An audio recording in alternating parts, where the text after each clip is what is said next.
There are signs of life yet for the government's Malaysia solution.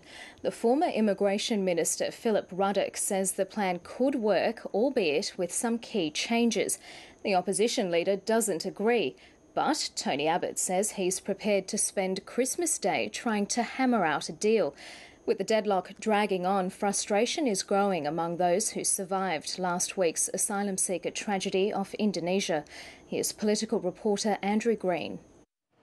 Battered and bandaged, an Iranian asylum seeker who escaped Saturday's tragedy recovers in hospital. Nearby, another 34 survivors have been moved out of temporary shelters to a hotel in eastern Java.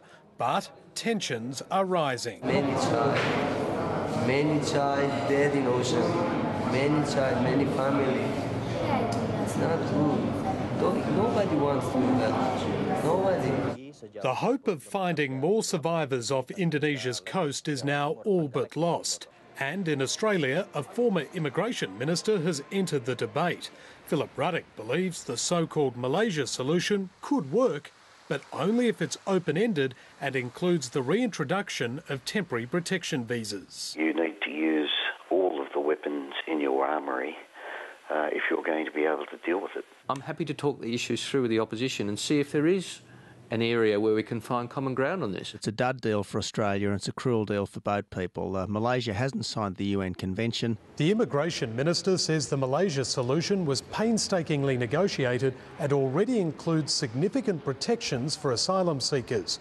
While Tony Abbott doesn't agree, he says he's prepared to forego this year's festive celebrations to thrash out a Christmas compromise. You know, my holidays are not as important as sorting this out. I'm happy to have turkey with Tony Abbott on Christmas Day, but first we've got to talk turkey. We've actually got to sit down and talk these issues through. Christmas charity only goes so far.